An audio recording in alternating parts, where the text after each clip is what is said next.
Good evening and welcome. My name is Taylor Kingman. As member of the Board of Trustees of the San Angelo Independent School District, I would like to welcome all of you who are present at tonight's pre-agenda board meeting. We appreciate your interest in the activities of our students and the business of SAISD. All items that will be discussed at our meeting this evening have been posted as required by state law. Also, you may be aware, our board meets a minimum of 2 times per month, and most of the items on our agenda this evening will be discussed tonight and voted upon at our regular board meeting. As members of the SAISD Board of Trustees, we are here to set goals, listen to reports from our superintendent, approve budgets, contracts, and personnel appointments, and to make policy for the district. Please keep in mind that our meeting is a meeting of the Board of Trustees held in public and not a meeting of the public. However, we do have a public comment item on our agenda that allows anyone present who wishes to speak to our board team on an item that is not on our action agenda or an action item on the agenda an opportunity to do so. Please provide your name and contact information and the specific topic you wish to address on a public comment form located at the back of the room prior to the start of tonight's meeting, should you want to offer public comment. Please listen carefully and comply with the following rules so that we can move through this part of the meeting efficiently. Each speaker will be given a total of 3 minutes. The district will provide an official timekeeper. Please respect the privacy of others and refrain from identifying students, employees, or other community members by name. Disruption of the meeting will not be tolerated at any time.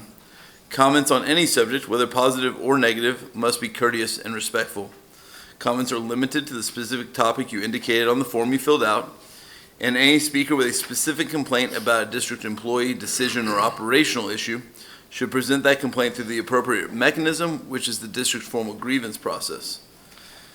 Please remember that if you have a pending grievance, you cannot discuss this during public comment. Also, please understand if you offer public comment that the board cannot reply to you except to thank you for your comments, since the matter has not been posted for discussion. I ask that you please refrain from talking while others are speaking. I also ask, as I remind my fellow board members, to please turn off or silence your cell phones. Again, thank you for being here and your support of SISD. All right.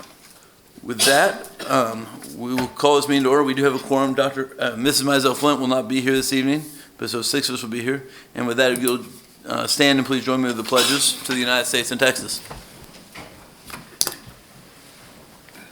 pledge allegiance to the flag of the United States of America and to the republic for which it stands, one nation under God, indivisible, with liberty and justice for all. Honor the Texas flag. I pledge allegiance to Texas, one state under God, one and indivisible.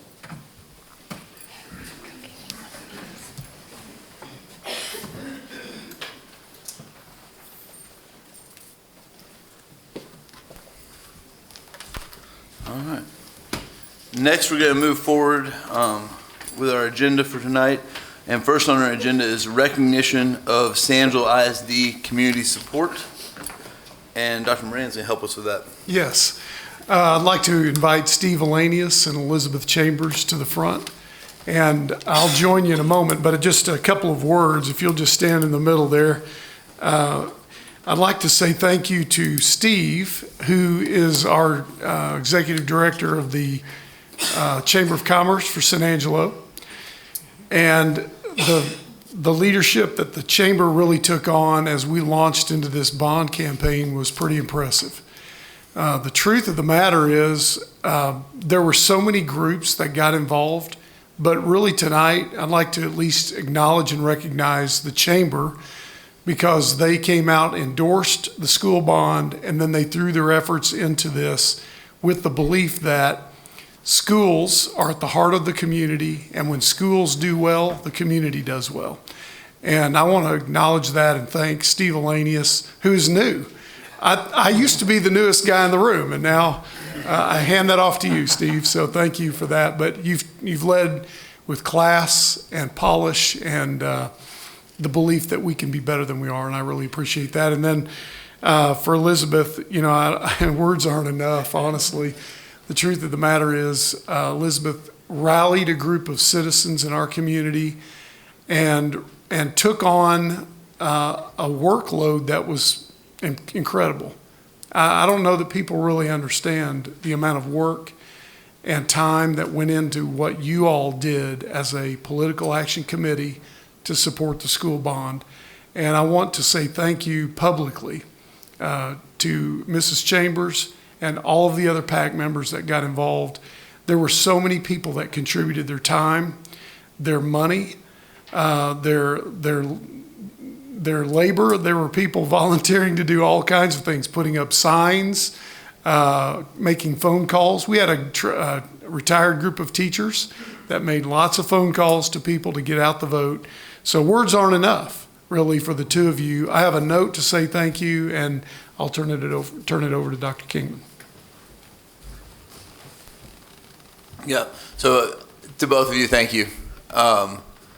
Obviously, as a board, when we were sitting there saying the facts about the bond and getting y'all to come back behind us after we had said the facts of the bond and explain to the community what that meant for each and every community member, and to put the effort forward to actually get people to go out and vote.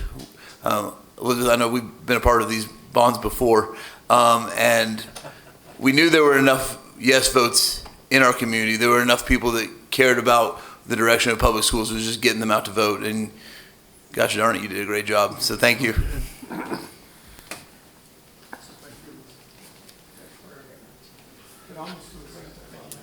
The bond passed, and now here we are. Yeah. All I want to tell you is plenty.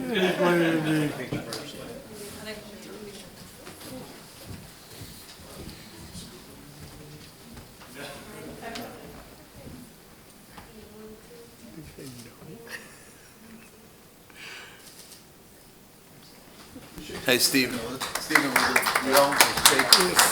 Let's let everyone shake your hand. You gotta shake hands now. Oh, you gotta start over there. You gotta start over there. We all stayed after you. That's right. Thank you very much. Thank you. You bet. Thank you. Shake my hand. You bet. Thank you guys for all you're doing. You know you're my hero. Yeah, but thank you for everything. Really, really great job. Thank you so much for all your efforts. You're welcome to see it. All right. We had no public comments this evening. And I know we have people in the audience waiting for us to do things and announce things, but we have to go into closed session first. We're going to do that under Texas Education Code 551.129, which is consultation between governmental body and its attorney, and 551.071. We're also going to go under 551.076 and 551.074. So you got all those, George? Personnel. Yeah, I got Government them all. code. I didn't Safety devices? have the 57074, but I got Yeah, I them all. added that one. Sorry. Okay. And we'll be right back. All righty. All right, we have returned from executive session. We took no actions or votes. We're gonna move our agenda around. I'm gonna take a little bit of privilege to do that for a moment. And we are going to go to item 7, which is consider approval of Lamar principal, so that we can, there's some folks sitting in the outside, so let's do that before we are sitting inside, before they have to sit here the whole time and wait for us. Is Dr. Skelton doing that? Who's? He is not. I'll be glad to. Okay. I'll speak on behalf of the Human Resource Department, but it really is an honor to recommend anybody to a campus principal position, because the campus principal, in many ways, is the key to a successful campus. We know the teachers are the most important thing and the most important people on a campus, but without a great principal, without great leadership, campuses do not thrive. And many of you know that Shannon Claypack is stepping down at Lamar, and we've been on the search for the best person we can find.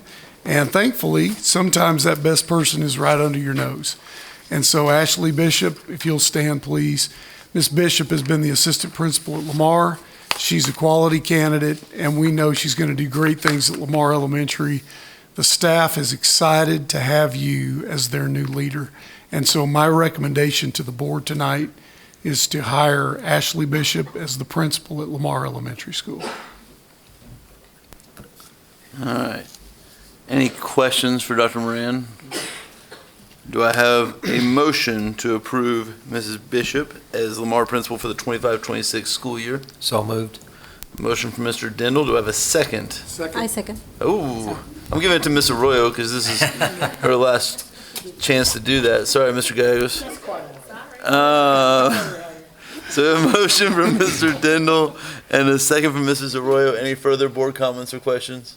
I'd just like to make a comment. I've seen Miss Bishop at the school bunch. She's always got a smile on her face. She's been a very valuable team member over there, and we're very excited to have you step into the principal position. So looking forward to what you do.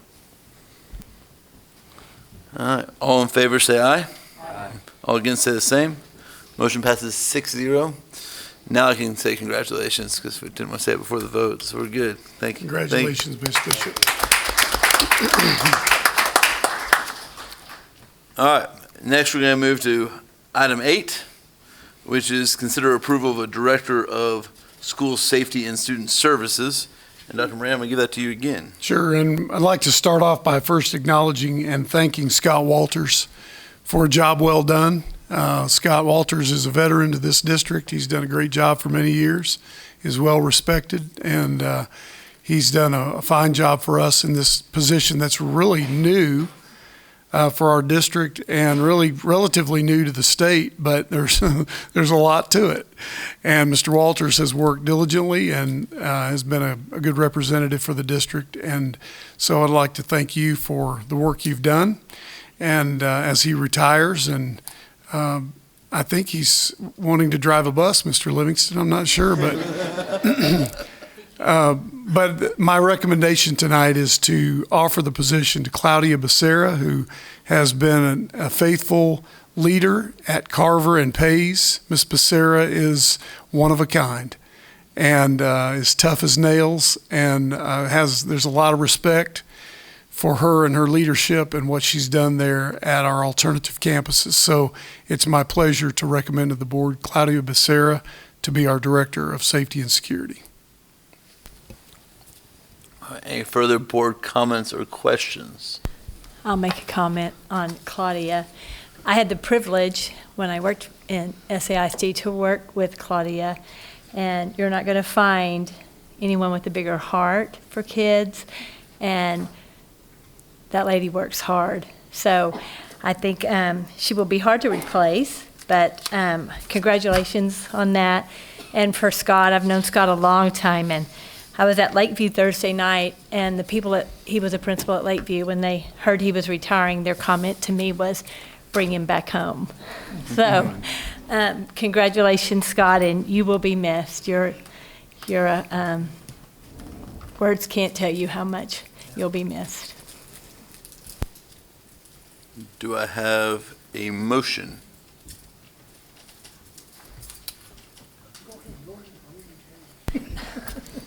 I make a motion for Claudia to be the Director of School Safety. Director of School Safety, yes. And Student And Services. Student Services for 25-26. All right, do I have a second? I second. So a motion from Mrs. Duncan and a second from Mrs. Arroyo. Any further board comments or questions? I'll just say one thing. Ms. Walters, thank you. Obviously, we say any day that nothing happens is a win. And so, we've heard about intruder reports, we've heard district analysis for annually, and the reality is the list of things that we typically have to adjust are usually small, and you're doing a great job of not only finding things that need to be done, but also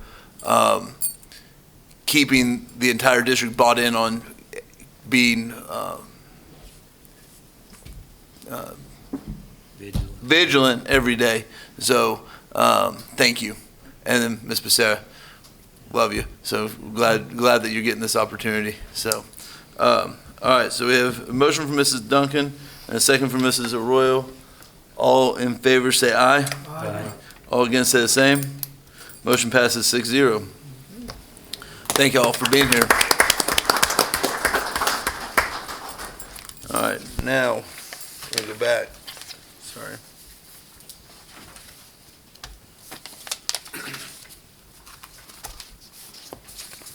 Oh, it's here somewhere. All right, now we're going to go back to conduct our Finance and Audit Committee workshop, and I'm going to pass that over to Mr. Dindal. Thank you, Dr. Kingman. Several reports tonight. First of all is the Management Oversight Report on Purchasing, and Mr. Henry is going to help us with that. Welcome, Jason. Thank you.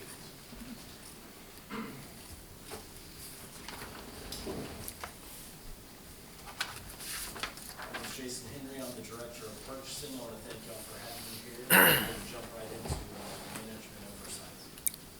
I think your mic is still off. Check it. You want me to start over? I'm just kidding. The purchasing department's mission is to provide all the procurement processes and services for teachers and departments to have the necessary tools and resources to produce future-ready graduates.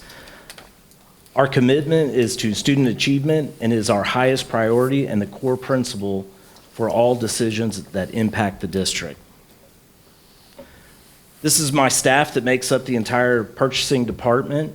In the last year, I've had 100% turnover in my office, and I was lucky enough to grab two what I would consider unrestricted free agents. I got Melanie Harlan as my purchasing secretary. She came to us from transportation. She has a background in cost accounting and construction, which has really been very detailed, and she's been a great addition to the purchasing department. Next, I have Frank James, who's the purchasing coordinator and warehouse manager. Frank is a 3-time state champion. I'd like to always mention that. He's a great guy. He's one of the nicest people you'll ever meet, and he is an extremely hard worker. He really does seek out to serve the district as well. Purchasing clerk, Brittany Simmons. Brittany came to me from Lakeview. She was the receptionist at the front. She's also a great person, very bubbly. She's a great person to have the first contact at the purchasing department. Mail delivery is done by Chris Venable. Chris moved to San Angelo from Amarillo. He was happy to blow into town, literally, and I've really enjoyed working with him here. Efren Martinez, he's our veteran in the purchasing department. He was there when I got hired and has been a great addition, a great person to work with. We also have part-time movers. Last year, we hired 6 part-time high school kids to help us move. And as we all get older, we greatly appreciate their energy that they have. Some of the responsibilities of the purchasing department include not only the purchasing process, but we also organize the capital construction projects, textbooks and inventory control. We assist in all the receiving of the textbooks and distributing them out to the different campuses. And then we also have our mail delivery and moving crew. Our moving crew began their summer push last week, and they moved 100 people from Sam Houston over to the Oaks campus in a week and 1 day. Who are our customers? We pretty much serve anybody who comes into contact with the district. Of course, our first objective is serving the students and making sure the students have everything that they need in the classroom. Educators, we assist all kinds of educators in different facets of the purchasing procedure. It can be a sticky process, and I always try to remind them that I'm just a phone call away or an email away. I have a extreme open door policy. If you're in the building, come by. If you have a question, I'll make time for you. We also serve all the departments, and then we also serve parents and citizens. We have our department is a department with firm structure, and we follow many policies. The main policy that we follow is the Texas Education Code, Chapter 44. We also have Texas local government codes that we follow, and we also have a procedures manual, and we follow local board policy. Our current purchasing thresholds are as follows. Right now, if you're purchasing anything between 0 and $3,499, you're required to get one quote from an approved vendor. That doesn't mean that we don't encourage anybody to go out and seek the best value for the district. Farrah will probably chuckle. There's a refrigerator story in there that I always tell people, if you're going to buy a refrigerator that's $2,000, you're going to at least call Home Depot and Lowe's. So if you're expending district money, you should think the same way, that I'm going to at least try. The next threshold is $3,500 to $49,999. This one requires an attempt to get 3 quotes from approved vendors, and anything over $50,000 requires a formal bid that includes advertisement in the local newspaper and board approval. What are approved vendors? That's a big question that I have all the time. How you become approved vendor is you have to participate in a formal bid process. There's 2 ways to do that. You could participate in the local bids. Local bids are bids that are put out through the purchasing department, and we gather up any interested parties that would like to participate in those, and then we present them to the school board. There's also purchasing cooperatives. These are state-ran organizations where they put out their own bids, and then we can piggyback off of those and use those ones that we are members of. Probably the biggest and most well-known one is Buy Board, which is operated by TASB. Audits and reporting. We have lots of audits and reporting. We, of course, report to the Board of Trustees. We present all POs over $20,000 every month, and then the check register is also present in all the board packets. We also report to TEA, and every year we interact with our external auditors. We've been, in my time frame here at the district, I've been the Director of Purchasing for 8 years now, and we've been audited by both Webb & Webb and Eide Bailey, and we've never had a finding whatsoever that has to do with the purchase. We also have to report to, of course, all the taxpayers in the city. Training is a huge part of the purchasing department. I look at every day as being a training opportunity. Anytime I answer a phone call from a campus or a department, it's definitely a training moment. We do a lot of departmental cross-training. Two of the big events that I go to are the athletics and fine arts preschool kickoff. We usually discuss travel and different purchases. The athletic department and fine arts, they do the most traveling and probably the most purchasing out of any campus organization. So it helps us both out to understand those processes. We also have campus departmental staff training. This would take place at the People, Purpose, and Passion. This is probably one of the better things that we've done over the last few years, is adding that in, and I really feel it's a great benefit to everybody in the district. We also participate in TASBO courses and academies. Future endeavors, this first line here, or the first 2 lines, this has been up here every year I've done this. Listen, listen, listen, and train, train, train. The process changes, things happen, and I think part of it is listening to the departments and the end users, finding out exactly what they need and what they're trying to do, and then making sure that they understand how to get to that end goal. We also train the vendors. Vendors who want to do business with the district, they call regularly. I have to explain to them how to get into the process and how everything works doing business with the district, and trying to make it a little bit easier for them to understand as well.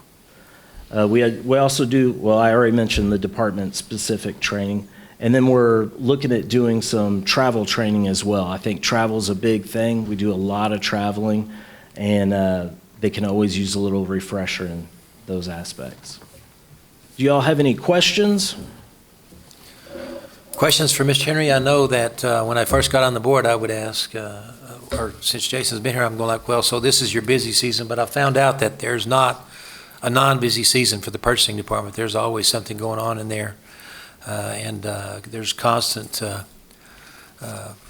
things going on with the district, and I really appreciate the transparency and the procedure that the purchasing department acts with, because it keeps us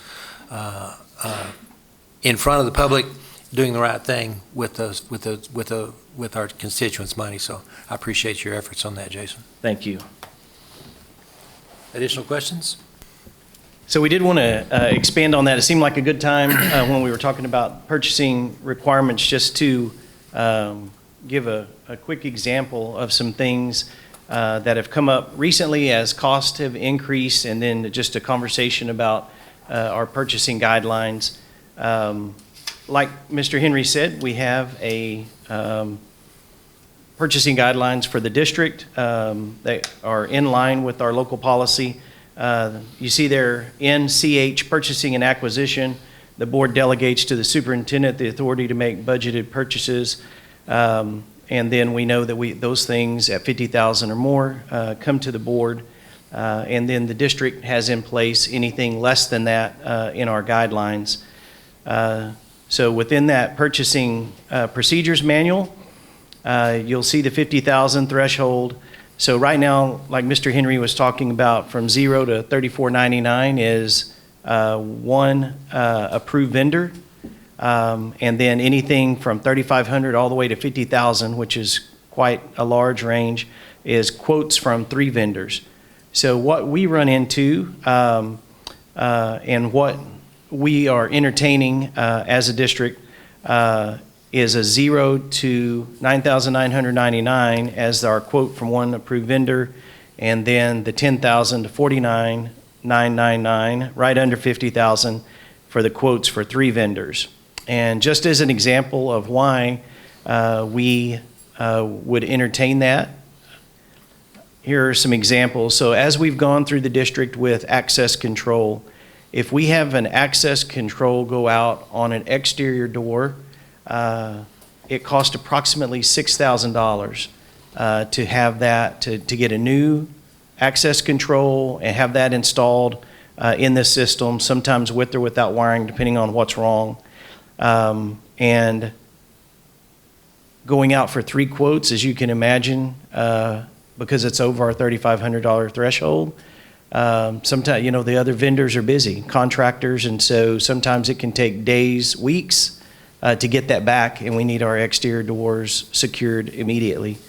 HVAC chiller pump. Mr. Kennedy had an HVAC chiller pump that the pump was in stock on the shelf, but it was $9,000, and it took us 10 days to get quotes from 3 different vendors to be able to get that. Luckily, it was still there by the time we got our 3rd quote, and we were able to pick it up, but that's not always the case. They had one, and so if they'd have sold it, then we'd had to order.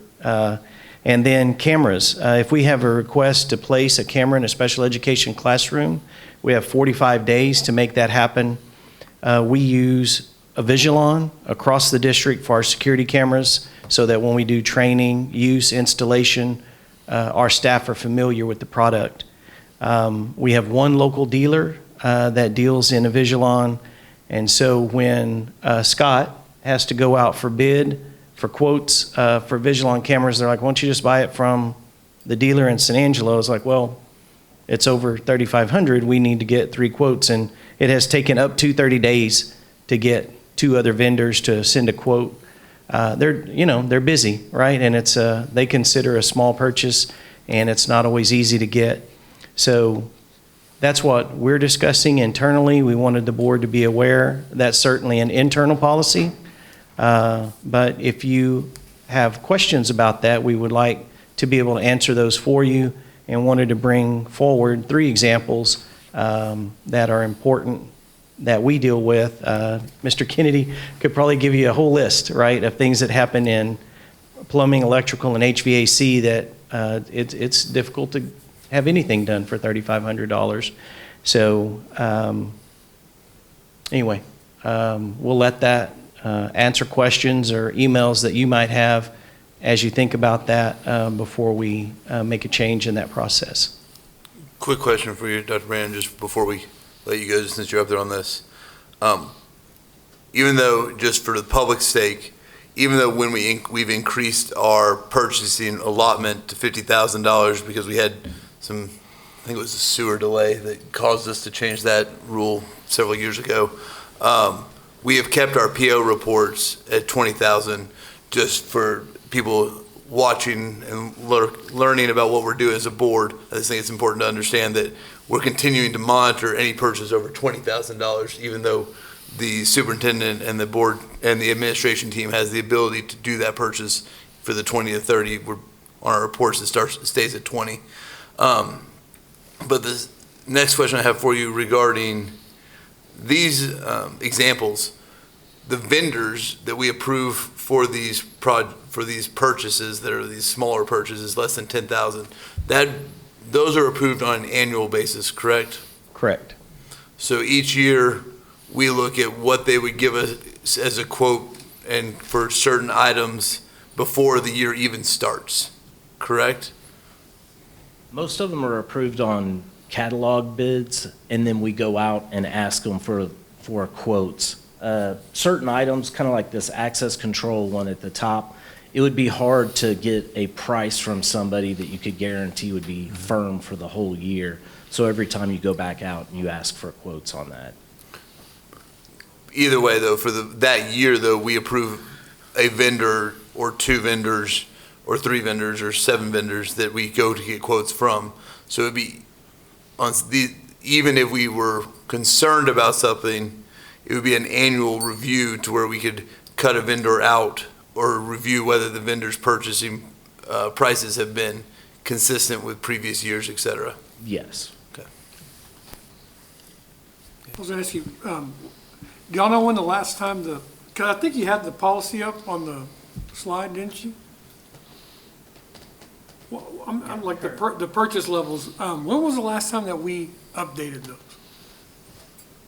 I know that when I first started with the district, the threshold for 3 quotes was $500. Yeah. And that's been 12 years ago. So- And I think about 2 years after I started, we raised it to the 3,500. And then when was that? 10 10 years ago? Probably 10 So years really, ago. like Merle was saying, like Dr. Brandon was saying, the prices have gone up. We just need to update our policy to match to what we're looking for. Correct. In other words, I don't know if that chiller or whatever would have been $9,000. A chiller pump would have been $9,000 12 years ago. Would it, Tony? Okay. All right. Thank you. Additional questions from Ms. Tierney or Mr. Brennan, or Dr. Brennan? All right, thank you very much. Now, Ms. Tierney, you can't go away yet because we have another report coming up from you concerning capital projects. So welcome back. Thank you. We'll go ahead and jump right into it. We have the Lakeview chiller replacement. Currently, this is the PO's been cut and the equipment has been ordered. There's an extensive lead time, but once the equipment lands here on the ground, they're assuring us that it's a pretty simple process to change it over. We're aiming for at the latest Christmas of next year, hoping that it'll be earlier. And Ms. Tierney, this picture doesn't show the delivery of the chiller we're purchasing. That's the loaner chiller that we're using to keep climate in the building for the moment. Correct. This one is our central culinary program. This one there's a bid in your packet later on in the night. We'll discuss this. I wanted to show some pictures. This is the current space that we're talking about wanting to remodel. It was more geared towards a home ec type class. They have 3 bays that are pretty much set up like a home kitchen. This is what the other side of the building looks like, where they have a full commercial kitchen for the students that we'd like to upgrade it to this style. That's what we're training the kids to do, and we need to make sure we have that equipment and facility available for them. The next project is Altaloma Data Center. This one was I would refer to this one as a threefer. We had 3 actual projects going into this one. The first one was the demo of building F, G, and H, and that's that big empty patch right there where we've torn down those 3 buildings.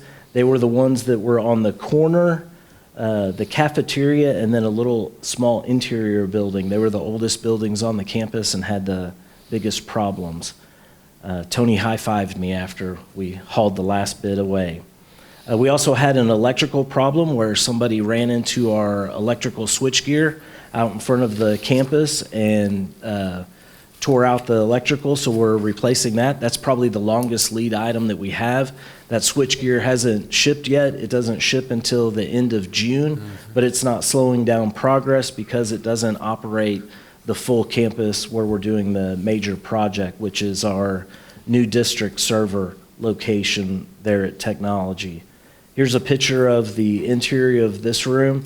This week, everything will start really coming together in that room. We're going to have our subcontractor Tubasing down here to hook up the equipment and start moving it into the space. On the left side, that's the server room, and then on the right side is the a workroom attached to it where they have some of the equipment. The last one I have is the Oak sewer line replacement. Just to remind everybody, this is the one where we're going to tunnel underneath the campus. We meet with them this Friday to walk the facility one more time, and they're going to start Monday morning. They've already asked if they could work long days and weekends, and the answer was absolutely. That's the last of those capital projects. Does anybody have any questions over those? Any questions for Mr. Henry or comments? I just had a quick question. I know with the part of the bond proposal was updating the culinary art stuff at Central. So are they going to be still at Sousa? Like, are we redoing something that's going to be redone with the bond? They will be moving over into the old kitchen once all of the cafeteria is built and the child nutrition department vacates the building. Then they will go back over there and do a project there and move all the equipment and everything that's purchased in this project over to there. So a lot of this stuff will be able to move over. There is We're going to get to it in the. Okay. We'll Sorry. We will discuss said items and what can be moved forward to the future build. You're right on. But you're right on. Yeah. Okay. yeah. Good deal. Thank you. No further questions. I just had a comment on the Altaloma, Jason. I got a tour of it. I was over there getting my computer worked on, this one here, but I got a tour. Charlene gave me a tour, and it's really come along. I was really impressed with it. All the pictures you showed, like, hey, I've already seen all that. But yeah, they've done a wonderful job. I just can't wait to see what it's all going to look like when it's completely finished. Mid-Tex is the contractor over there, and they've been great to work with. They've done a good job. Yeah. Right. Additional questions? All right. Thank you, Ms. Henry. Appreciate it. Next up, I'd like to welcome Mr. Walters for a couple of more times for the summary of findings of the TEA intruder detection audit conducted by the Educational Service Center staff. Thank you. It's always a brief report. Yes. Dr. Moran, Dr. Kingman, and members of the board, once again, thank you for your time and your efforts supporting SAISD. We have had 4 intruder detection audits the end of April, first week of May. Any findings and corrective actions needed, if any, have been addressed by the campus administration. Thank you, Mr. Walters. Don't go away yet. There's another one, item 6. We're going to move that up. It's a TEA vulnerability assessment report, which will probably be about the same as our report previous. Yes, we did have a DVA, and I believe y'all have discussed it. All right. Thank you. One note about Mr. Walters. He has survived all 3 dental kids in his educational process, and they were better off for having Scott as a teacher. So thank you, Scott. Appreciate that. Thank you for your kind words. That's where he learned safety and security from my son. No, I'm kidding. All Next up, we have a Head Start overview report, and Dr. Gomez and Dr. Brandon are going to help us with that. Looks like Dr. Brandon is up first, or last, or both. I'll be here to assist as needed. Okay. Dr. Kingman, Dr. Moran, members of the board, we just wanted to share with you conversations with the Council of Governments as we continue to work on our partnership for Head Start. The current structure, we've talked about some of our older campuses in the district, Alto Vista and Day Elementary campuses that the district did use is what COG is currently using. They offer Head Start and early Head Start services, birth through age 4. They have approximately 410 children and 100 employees. Facility considerations, Alto Vista certainly has its share of problems, being one of our older structures in the district, and so that sparked part of the conversation as we talked about the San Jacinto campus, not using the main campus, as we know that campus, that structure is closed, Building A, but the exterior buildings around San Jacinto were built in the early 90s and still have a lot of life and are in better condition than Alto Vista Elementary. Maybe Rio Vista? Rio Vista. I said Alta Vista, didn't I? Sorry. So Rio Vista. So the availability also with those classrooms is the cafeteria, gymnasium, and playground. And as part of coming back to being on a San Angelo ISD campus, West Texas Rehabilitation Services can provide what the services needed by the Council of Governments for children, and those will be able to be reimbursed through the SHAR system through the district. Academic considerations, you can see the inclusion of the Council of Government staff, the Head Start staff with San Angelo ISD professional development opportunities, an ability to align pre-K3 through grade 5 curriculum. What we are proposing and hopeful for is once we get to this 26-27 school year, by that time we'd be able to provide certified teachers for pre-K3 students, and by 27-28, the certified teachers in pre-K4.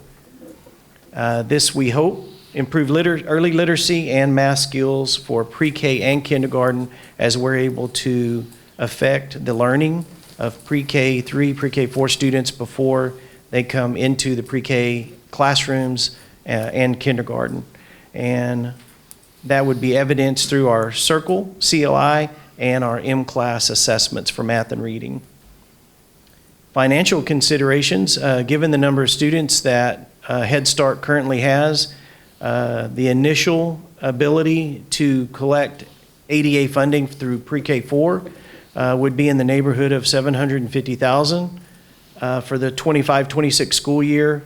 And then if we can place enough certified teachers in the pre-K3 classrooms, an additional $750,000 in year 2 as part of that partnership. Next steps, we've been in conversation with the Texas Education Agency to make sure we have everything aligned for that ADA funding and teacher certification requirements. And then the Council of Governments is working on updating their grant application to make sure all needed components are contained in that document. Questions for Dr. Brandon? I know that's been a challenge to align all those processes.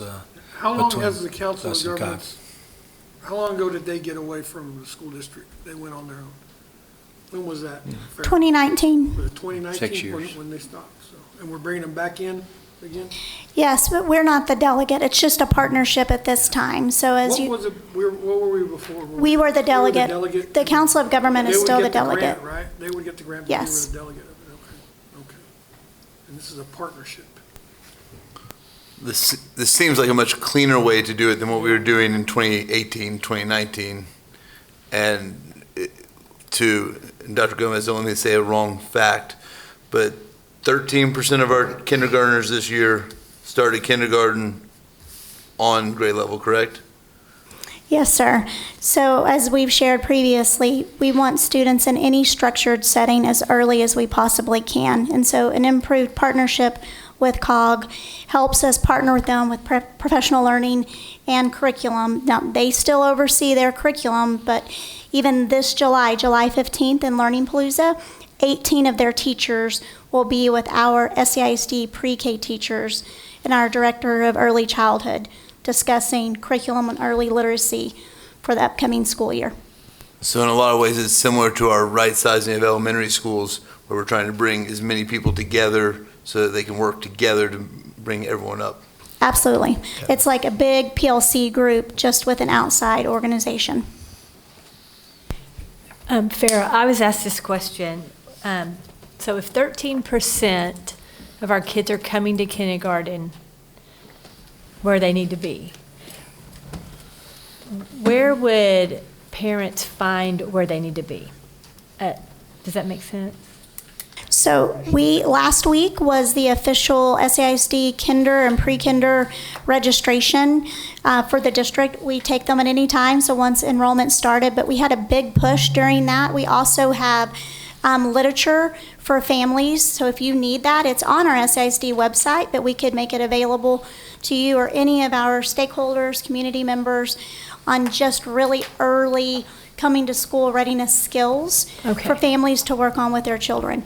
Things that seem very easy, but they're not as common.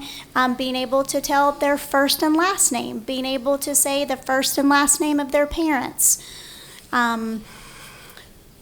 This skill wasn't a necessity to communicate as much past years as it is now. Being potty trained as you're entering kindergarten. We have students coming that are not independent in those skills. So those are just basic school readiness skills, but we have literature in both English and in Spanish for families. Okay. Thank you, Farrah. Additional questions for Dr. Brandon? Dr. Gomez? Great. Thank you very much. There's an initial report listed on our agenda, which is a charge report for third-party billing, and we have discussed that in closed session, so we're going to move on beyond that to our bills and accounts, which actually starts on page 9, and that's the bills and accounts for April 2025. We should be 8 months into our budget, which should put us somewhere around a 67th percentile in revenues and expenditures. On page 11, you can find our unassigned fund balance still holds steady at about $53 million prox moving forward, and you'll see our committed fund balance at $11,699,987, of which $8 million of that is committed to construction, which we'll see a lot of those funds move out as we complete projects. Later on, you'll see an adjusted amendment to adjust our budget, which a lot of those funds will move out to finally complete those projects at McGill and Fannin. Page 14 shows the revenues expenditures for April. Revenues right now sit at 70.5%, which the bulk of that has been the local contribution, while the state, again, steps up and makes the final contributions to make us through at the end of the year to balance our budget. Our expenses are standing right now at 69.1%, and that's a few points above, but we'll see a little recession in travel and some expenses during the summer as we stretch toward our final budget, which ends in August. I'm not sure if there's any questions on the revenues expenditure report. If not, we can move to our April check register, which starts on page 15 and ends on page 38. A couple of questions for Dr. Brandon. He's already sent those answers to me on Friday in an email form. So anybody have questions about any of the checks that we wrote in April?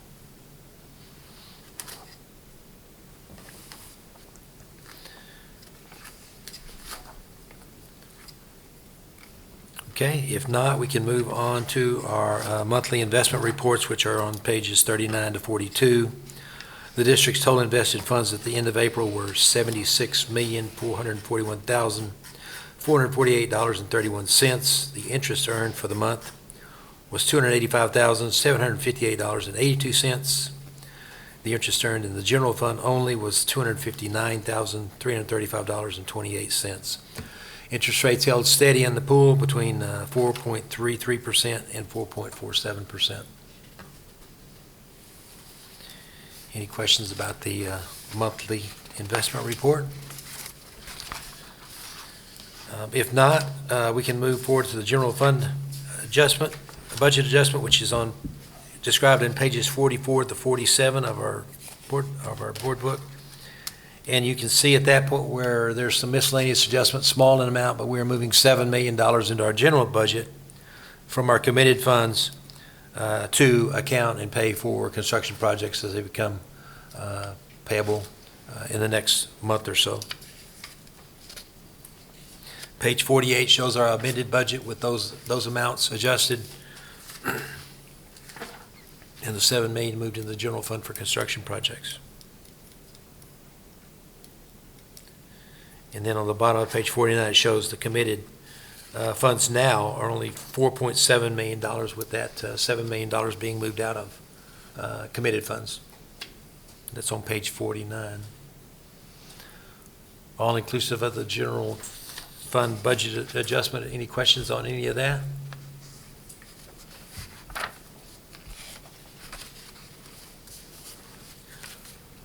Okay. Page 50 shows our tax collection report as of March 31st of 2025. Our collections for 2023 are at $51.6 million with a 94.41% pay rate, and our 2024 collections are $53.4 million with a 94.56% collection. Bear in mind, we're a year behind when we collect 2024 taxes, so that's why. Questions on that tax collection report? Strong, steady so far? And if not, page 51 through 53 show our April POs over $20,000. Significant professional development, fuel. You'll see our PO for the Lakeview Chiller engineering, I think. There's some iPad accessories we're buying, curriculum and instruction, fiber contract. We're also paying a couple of POs for our school resource officers as we pay them. There's a charter bus service. All those are being paid in advance because we get a significantly lesser rate if we secure those in advance rather than wait till the weekend that we need them. So you'll see those expenses under a PO for this month. Also, there's some Crockett classroom and cafeteria design work that we're working on there. Some large water heaters also being purchased, and there's some occupational and physical therapy bills that we're paying in that. Any questions about any of those POs? All right, if not, that completes our finance reports for April, and so thank you, Dr. King. Thank you, Mr. Dindal. All right, so we've already done item 7 and 8, so we're going to move to item 9, which is to canvass the May 3rd, 2025. We're going to divide it into two things. We'll do the Board of Trustee election first. This will be an action item. And Dr. Brandon's going to help us with that. Section 67.003B of the Texas Election Code states a canvass for an election held on the uniform election date in May must occur not later than the 11th day after the election, which would be May 14th. So we're inside that window, but not earlier than the latter of the third day after the election, the date on which the early voting ballot board has verified and counted all provisional ballots, the date on which all timely received ballots cast from addresses outside of the United States are counted, if a ballot to be voted on by mail in the election was provided to a person outside of the United States. So we've had all of those from the Tom Green County Elections Administrator counted and processed today for canvassing. If we look at single member District 1, Bill Dindal, running unopposed, 100% of the vote. Single member District 2, Geneva Rodriguez and Carla Cardenas. Ms. Cardenas receiving 58.21% of the vote with 443 votes. And Ms. Rodriguez receiving 41.79% of the total vote of 318 votes cast. School Board Trustee, Single Member District 3. Dr. Kingman, unopposed, 1,329 votes. And then School Board Trustee, Single Member District 4. Samantha Swartz, receiving 908 votes at 45.06%, and Amy Mazzell Flint, receiving 1,107 votes at 54.94%, to be selected as for Single Member District 4 and Ms. Gardenius, Single Member District 2. All right. So do I have a motion to approve the results of the May 3rd, 2025 school board election for the single member districts 1, 2, 3, and 4 of San Angelo Independent School District as outlined by Dr. Moran? Dr. Kingman moved to approve the canvass of the results of the May 3rd, 2025 school board election for single member districts 1, 2, 3, and 4 of the San Angelo Independent School District. I have a motion from Mr. Dindal. Do I have a second? I'll second. I have a second from Dr. Mills. Any further board comments or questions? All in favor say aye. Aye. All against say the same. Motion passes 6-0. Next, we have canvass of the May 3rd bond election, and Dr. Moran gets to do that one as well. Nope. Oh, sorry. Dr. Brandon. Dr. Brandon, I was, They look alike. they look alike. Yeah. Just kidding. You have a lot more hair. Following the same Texas election code for canvassing votes, consideration of San Angelo Independent School District Proposition A, 5,604 votes for, 54.31% of the total, and 4,715 votes against, 45.69% passage of Proposition A.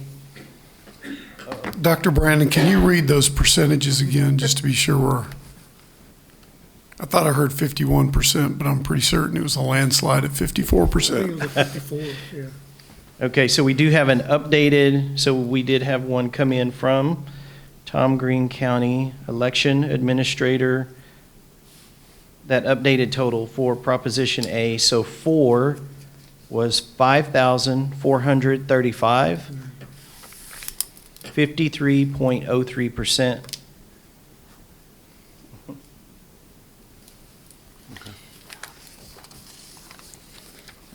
All right. Do I have? Are you still reading? This is the 318. That was, you were reading the city prop. What number did you say? 5428? Okay.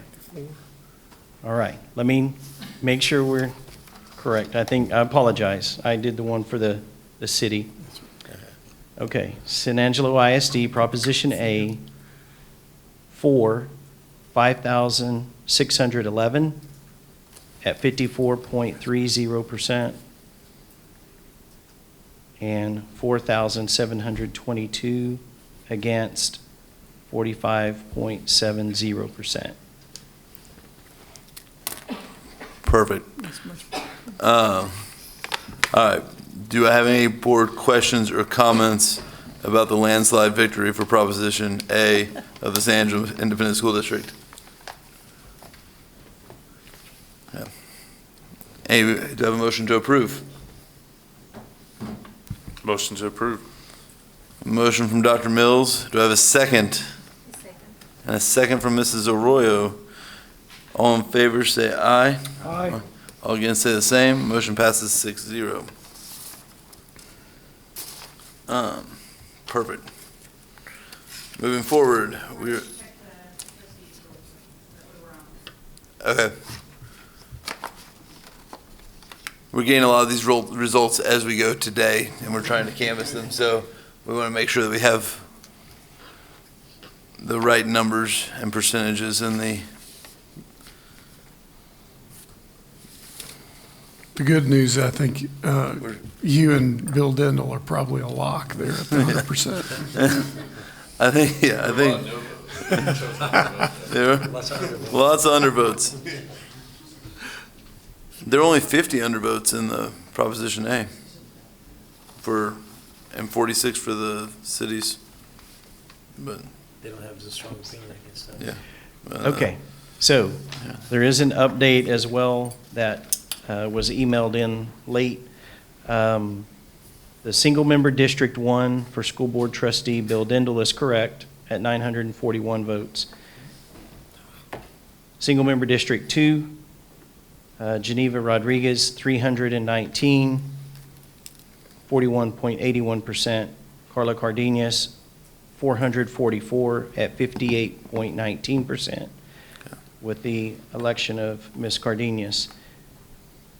School Board Trustee, Single Member District 3, Dr. Kingman, 1,334, unopposed. And School Board Trustee, Single Member District 4, Amy Mazel Flint, 1,109 at 54.98%, and Samantha Swartz, 908 at 45.02%, with Ms. Mizell Flint being elected to Single Member District 4. Sorry, we got those late when we were starting the board meeting. And they were, you see that they were just like one or two off. So, but that is from. Can I make a Montgomery recommendation County. on this? Since we've already taken action and we're having to go back, Mr. Dindal made the motion, and I would recommend we go back and Mr. Dindal amend that motion to reflect what has been presented with Dr. Mills seconding, and then the board can vote on that to amend it as presented with the new numbers.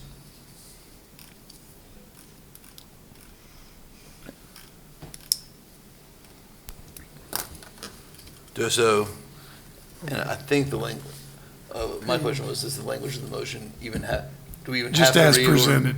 As just, He just but I mean, we've already presented the said- numbers. Okay, so we'll do it again, so it's, yeah. So, Dr. Kingman, I move to approve via the amended numbers to canvass the results of the May 3rd, 2025 school board election of single-member districts 1, 2, 3, and 4 for the San Angelo Independent School District. And do I have a second? I will second again. So a motion from Mr. Dindal and a second from Dr. Mills for the amendment as presented of the results from the election on May 3rd. All in favor, say aye. Aye. All against, say the same. We'll pass the amendment 6-0. And we had already said the correct numbers when we did the other one, so we're good. So now we're going to move on to item 11, which is considered delegating authority to the superintendent to negotiate a settlement to terminate third-party Medicaid billing services. We've already discussed this in executive session. So do I have a motion to approve delegating the authority of the superintendent to negotiate a settlement to terminate the third-party Medicaid billing services, just to make sure everyone's on the same page? That does not allow for the superintendent to actually execute. It is only for the superintendent to negotiate the settlement. I'll bring that settlement back to the board next Monday for you to consider, and then you can either choose to act or not. Do I have a motion regarding that? I'll make the motion delegating authority to the superintendent to negotiate a settlement to terminate third-party Medicaid billing services. And do I have a second? I'll second. So a motion from Mr. Gallegos and a second from Mrs. Duncan. Do I have any other board comments or questions? All in favor, say aye. Aye. Motion passes 6-0. All right. Now we're going to move through our proposed agenda for next week. We're going to start with the invocation and the pledges. Jessica, then what we're going to do is we're going to move item D, E, F, and G. are going to become C, D, E, F. And then recognitions are going to become G.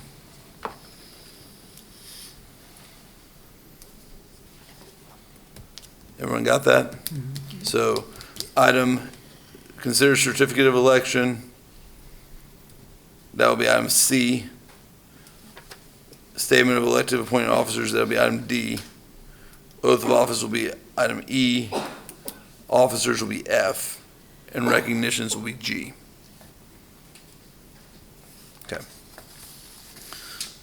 But now we're going to move forward through it. So recognitions, that will all be for next week. Then C, consider, I'm just going to use the actual term, the consider the certificate of election will need to stay regular. Consider statement of elected appointment officer will stay regular. Oath of office will stay regular. And the selection of officers will stay regular. Everyone good with all of that? Okay. Next, we're going to have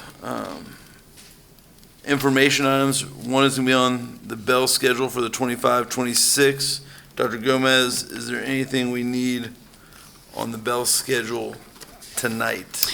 There's nothing you need this evening, but to preview the overview for that report item, I'll introduce the item and then pass it to Mr. Kallenbach, being over secondary, and then Dr. Self being over elementary. So they each will report on the areas that they work alongside. Okay. And there will be no surprises for our campuses by the point in time this comes to us next week. Oh, no, there's been multiple months of conversations. Also, I think it's important because Lee is here this evening, multiple departments, child nutrition, transportation, we all coordinate to make sure that we can get students there, students fed, students home. So I know this is a complex issue, so thank you all for getting that ready to present to us for next week. And I knew that we had been talking about it. I just wanted to make sure that everyone else knew that we've been talking about it. And then Dr. Brandon, you're going to give us a bond construction update. I know there's a draft of that at our desk, right? This is what. Yes, and Park Hill will also be here. Alan Wolf and RJ Lopez will be here to talk to the board. Really, now that the bond is passed, now what?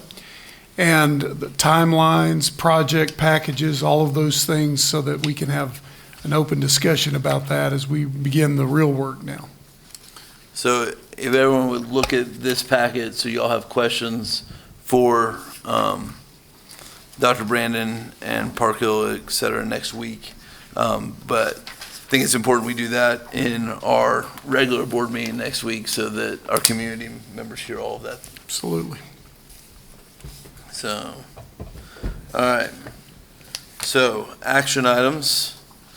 We have our minutes, and then we're going to consider bills, accounts, and financial statements for April. That will be a regular. We'll consider the proposed amendment for the district official budgeting. This is what was discussed in our financial report tonight, but that will be regular.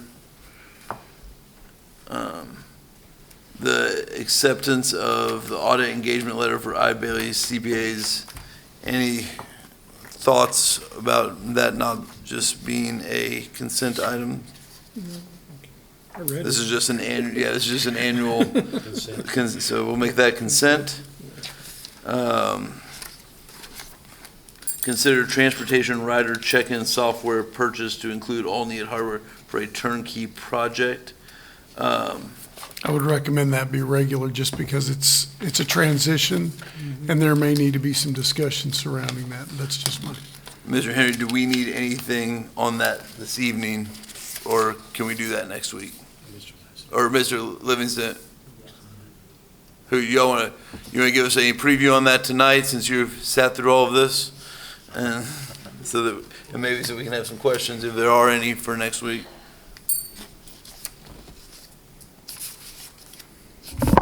Actually, I think I'm here next week too, but that's okay. I'm here to answer any questions you might have on this project. Perhaps it may be a good idea just to give a little backdrop on the purpose for the transition because of the new software, and that may help the board. Our current provider is no longer going to work with our current routing software, so we're needing to upgrade anyhow, as some of the tablets have quit working and so forth. And we also would like to improve the system to better serve not only our folks, but our parents and students as well. And we have the eligible vendors in front of you. I think you all had a paper in the packet tonight. Is it safe to say, Mr. Livingston, that our experience with Smart Tag from the get-go, as far as getting them up and running to actually, has not been as favorable as we desired? I understand that it's not integrated in our system at this point, but really, I know you weren't here for some of the initial legwork on this, but the idea of the solution of being able to know where kids were and for parents to be able to know where kids and buses were was a great idea, but the actual implementation of that with our previous software was a little less than desired. Yes, that's a good way to put it. So you will make a recommendation to be going to a different, that will integrate with our current TransFinder. Correct. And we are assured that that integration will last for a series of number of years? Yes. Is the contract for a number of years? We have that option. Okay. We have not decided to bring that option to you, but we could go that way if we so choose. And we believe this would be able to be implemented by the start of the school year? Fingers are crossed. Okay. And the reason that's a good question is it took forever to get Smart Tag up and running. So that's what I'm just worried about, if it's gonna take that long. And what happened anyway? How long ago was it we got Smart Tag and now it's not integrating with our system anymore? That's all I want to know. I'll jump in there. Yeah, what happened with that? So the Smart Tag, so we use TransFinder, is kind of an industry standard, I would say, for routing software. Mapping out the bus routes all around the city. TransFinder was we're using Smart Tag as an ancillary type software for student ID and GPS system of which bus each student was on. Smart Tag has decided they want to do both. They want to be a routing company and a student ID company together. And as a result of that, we received a letter from Smart Tag that they would no longer be providing the service to work in conjunction with TransFinder. Okay. So we've had to go out and price the complete package. What would Smart Tag cost if we use them as routing software and student ID system? And then what would a company like Zonar, which is more like what Smart Tag was, with some extra benefits. There's extra things that Zonar does we have not been capable of. And then Samara is actually similar to the Zonar system. And so we've gone through and received quotes from all of them, asked other districts, checked those types of things, and I think Mr. Livingston could speak to the extra things that Zonar will make us capable of, and we are bringing this forward. We had it slated for June, but we want to make sure that we can hit the mark of the first day of school with our badging, so our hope is that by approval in May, that we'll be able to mass produce the 13,000 student IDs to be ready for the start of school.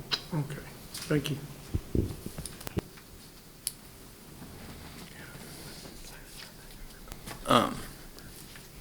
let's make that regular. And Mr. Livingston, if you kind of next week, because I know there was some parent angst regarding how we got Smart Tag up and running. Maybe just a little bit of background for the public next week about where we were, why we're doing this change, and that our goal to have it implemented early. And then I guess for the board, the only thing I would ask is if the problem is not internal on SASD's part, but on Zonar, what abilities do we have to hold their feet to the fire a little bit to help us get it going and maybe kind of with our previous experiences, just knowing what that we can do from there. So. Yeah, real quick. Merle, what was the name of the routing software? Transfinder? Yes. We just upgraded Transfinder, did we not? We're in the process of Yeah. upgrading to the new software, yes. And we've been happy with Transfinder. Extremely, yes. Thank you. Okay. Thank you, Mr. Livingston. Thank You get to come back next week. All right, thank you. All right. We'll see if Ms. Hebert gets to come back next week. And we'll do approval of bids for the Child Nutrition Department for 24-25 school year, RFP 25-14.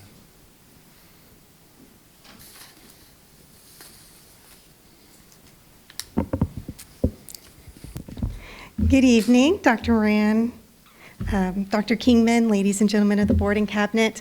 Hopefully this will be pretty straightforward. This is the first time we're trying to bid out our vent hood cleaning services instead of just doing the 3 quotes every single year. It does give us the opportunity to be able to extend it for additional, as long as the services are satisfactory to the district's requirements. So we did receive 3 RFPs from bidding vendors on our vent hood cleanings in the cafeterias. We also worked with Mr. Henry to add in an option for additional sites, which means that the Head Starts and the culinary programs could also utilize this vendor for their cleaning service needs as well. And all 3 vendors did opt in to that option. We gave them an opt-in or opt-out option on that RFP.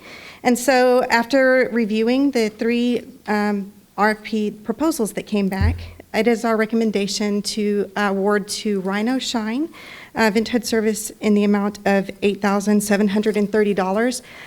Just a note that does include additional sites if needed. The total for the Child Nutrition Department is expected to be $7,430. That's an annual cost, and it is budgeted. Are there any questions?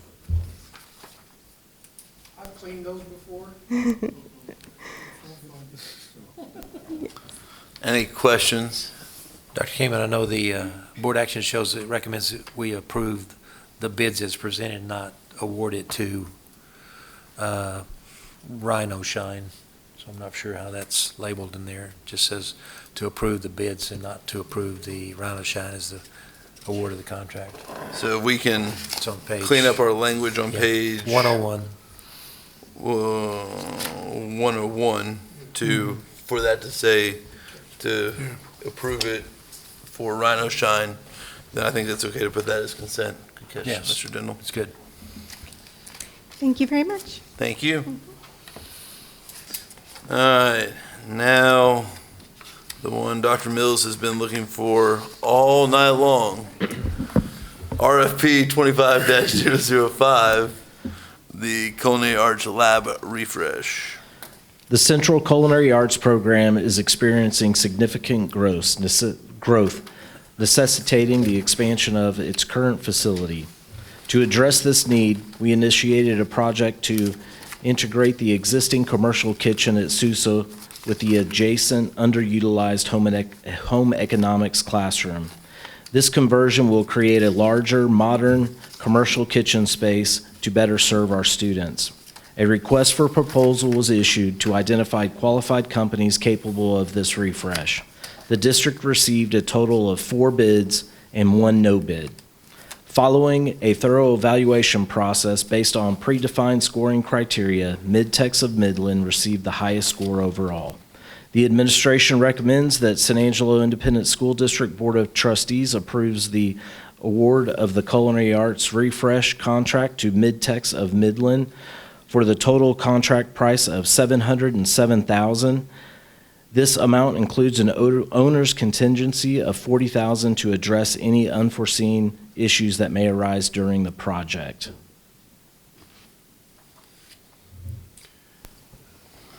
So now the questions that Dr. Mills was asking about, how much of that would be able to be moved to any new project or a move to the final project at Central in the future? During the exploratory meetings and everything, one of the things that we definitely talked about was making sure that equipment and items that we put in that space were going to be able to be moved over. The majority of the items that are going into the space, such as the vent hood, can be moved, the dishwasher, any commercial kitchen equipment that we put in there, they can all be moved.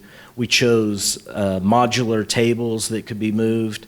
All of the hand sinks and wash stations, the 3-compartment sinks, we made sure they were standard size so that they could then, of course, be moved out and moved over there. There is a little bit of, I say there's a significant amount of infrastructure work that has to take place in there as well. Upon talking to the architect, he thinks that a minimum cost level is probably about a little over $200,000 worth of that project would be able to be moved directly over to Sousa with no problem. So this, 200,000 of the project that we'll be doing, and that's the amount of the stuff we'll be moving. Correct. About $200,000. That's on a low end. And what will that space be used for at the end of the bond project? Where is the? So it would be used for classrooms. And my thought, as we've kind of talked through this, making sure we were being responsible in the move, even if we put a history class or an English class, we would want to remodel that space. I mean, what you saw from Mr. Henry's photograph of a U-shaped kitchen, you can picture there's 3 of those in there. So it's not the most conducive classroom being set up for home economics as it is. So also the amount of remodel that we would spend to move another classroom in there is a consideration. And then what our students would miss out on for the next 3 years, not being in a culinary environment that we're about to take them and move them into the industry. So with all things considered, we do feel like it's still just for the sake of our staff, we have quality staff teaching culinary, to be fair to them and to be fair to our students that are taking that to go out into industry, we feel like it's a need for them as well. Yeah, I think for me, one thing, sorry. Well, I was just gonna ask, like the pictures you got up there, that's what we're getting rid of, right? Correct. Okay, and now what's the next picture of what we'll be putting in? So yeah, all that stuff is what we'll be able to be moving.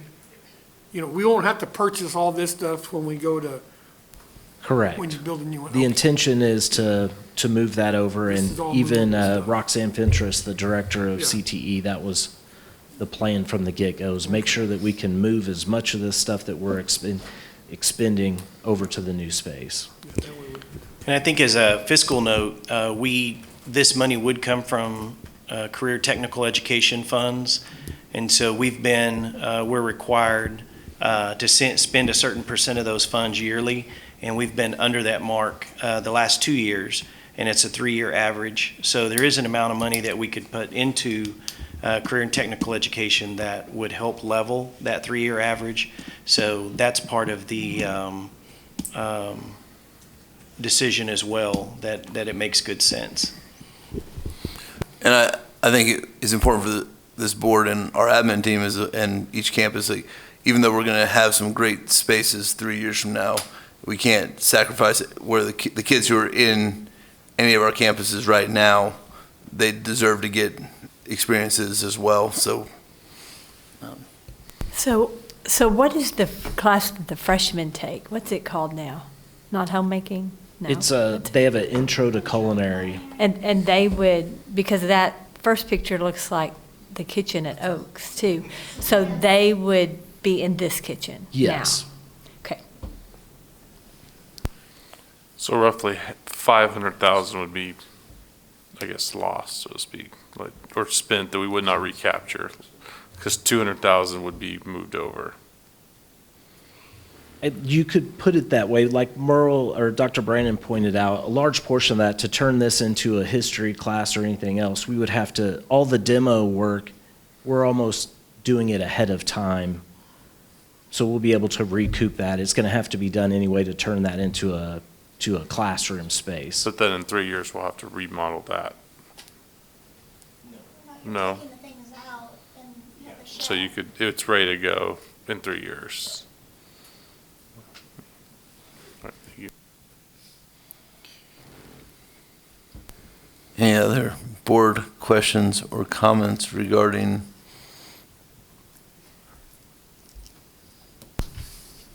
That is what culinary, that picture right there is where culinary is right now? Central. At Central. Correct. Yeah. Yeah, that's not working. No, yeah. So I agree, we have to do something for our kids now.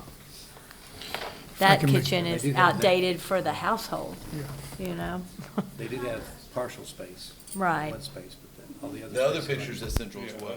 Correct. Oh, okay. Those are next door to each other. Yes. Side by side. Right, but when we moved the freshmen there, that increased our numbers dramatically, because all those freshmen used to do that on Oaks. Mm-hmm. So that's where a big growth came from at the main campus. It's a growing program. I think every Right. year they have more kids sign up for it. Yes. I think With all just of our- increased enrollment, as Mr. Henry's saying, so Right. yes, we are serving more students on the main campus now, but the program is continuing to grow with interest from students in the community. Yes, I think all of our CTE programs are going to continue, because that's what kids are looking at. Yeah. And just to confirm, you said this doesn't come out of fund balance, or this does? So they're both, in the general fund, but we'll use it from what's designated in career and technical monies from the state. We receive between 5 and 6 million in that funding program for career and technical education. And so we're just under the mark percentage-wise over the last 2 years. So we do have additional monies that will level that over the 3-year average. Thank you. All right, any other board questions or comments for Mr. Henry or Dr. Brandon? Consent or regular?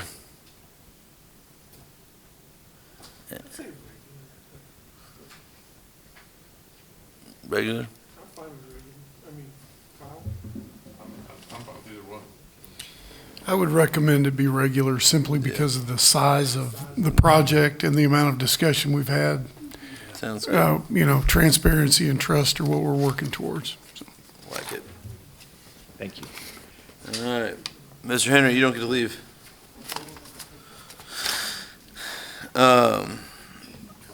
You have a couple of additions with bid 20-014, which is some vendors for our curriculum and instruction materials.